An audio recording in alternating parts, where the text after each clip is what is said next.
This is the Jamaica Information Service, the voice of Jamaica. You're inside Jamaica Magazine. Encouraging the information flow, sharing the news and views you need to know. We are building an informed Jamaica every day. Listening to what you say. Hey, how are you doing today? Yeah, I know it's a month end, so you have tons of bills to pay, groceries to buy, chores to complete, and it seems you can't get it all done. For the younger ones, you probably have that nerve-wracking teacher, upcoming end-of-term exams, and that assignment that's driving you crazy. Don't worry about it. I know you're very industrious. Pencil it out and work towards completing your required tasks. On today's pages of Jamaica Magazine, along with the Saturday regulars, we'll be taking you on an exciting castle trail. I'm Andrea Chisholm. Don't leave me. I'll be back with you in a jiffy.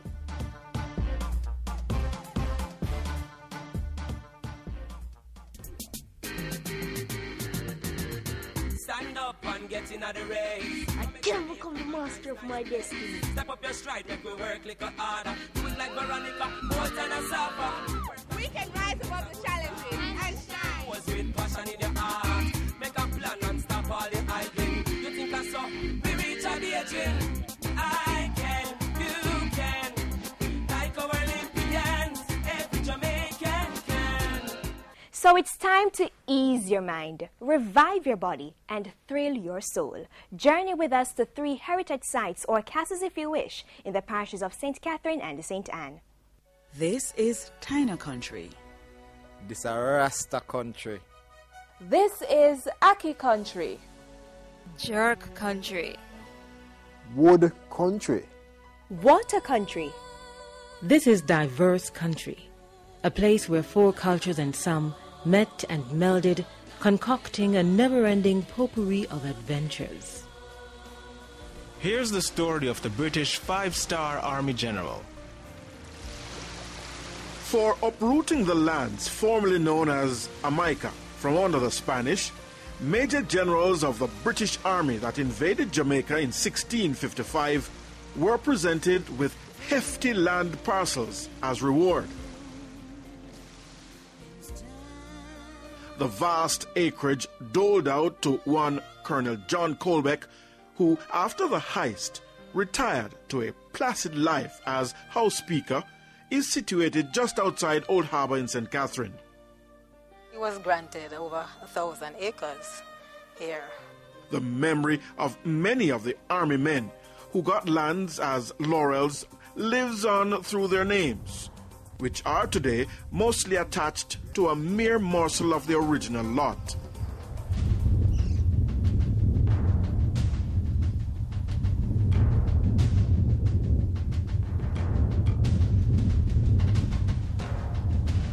But in the case of Colonel John Colbeck, well, his name perseveres in that and more. Amidst the 1,000-acre expanse he received, he built this. Well, it's big, and it's really big. It's a bit interesting, on how they built the stuff. Yeah, it's big. Or did he really? There's question about when it was built and who actually built it. But some people say it might have been built in the late 17th century, which might have made him the builder. Another sketchy bit of architectural record suggests it's of early 18th century Georgian mold. And if that indeed were the case, then, well, John Colbeck would have long been resting in his tunnel crypt, a 2-mile-long passageway where not only his body, but all his gold is rumored to have been interred. Colbeck Castle was evidently once the center of thriving plantation life in that section of the parish. The property boasts a number of distinct relics from that era, but some visitors to Colonel Colbeck's castle today say the retentions are just a bit too real for them. It reminded me of what my ancestors must have gone through to build that.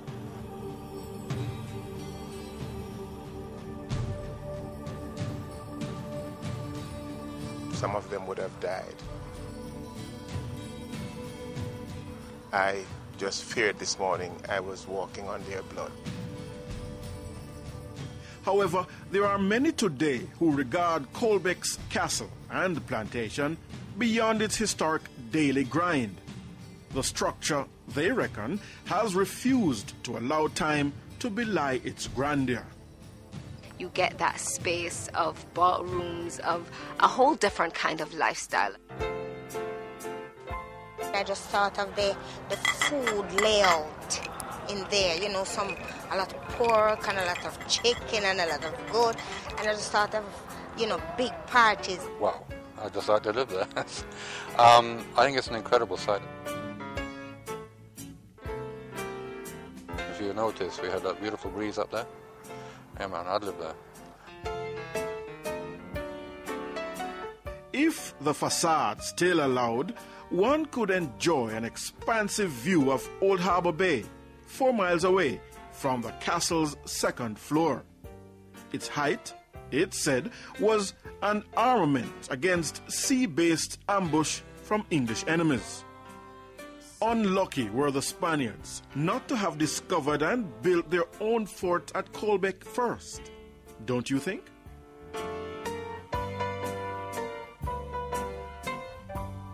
Our next character? Well, his is the story of the island's first recorded serial killer.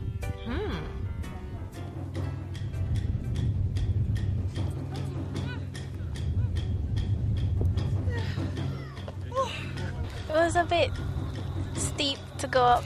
It's a bit steep. A space like this is on top of a hill. Coming up here is a semi-adventure. Clambering over the rocks, it allows the entire thing to breathe. Don't hold your breath. For it's alleged that the infamous owner of what was once this charming 18th century hilltop castle, Louis Hutchinson, was the author of no less than 40 missing persons reports in St. Pedro District, St. Anne, in the 1760s. When you come up on top of one like this and you hear the history surrounding it, it makes you know that this is the way people used to live. No, not at all. For what Hutchinson did was certainly not in keeping with the neighborly edicts that governed the era. Travelers were to be fed, watered, and offered a night's lodging, at least. But Hutchinson gave his house guests more than they could have seen coming. He entertained people at his home. He fed them, they drank, and when they left... What he did. We're sitting up there and you can see right down the road, down that mile.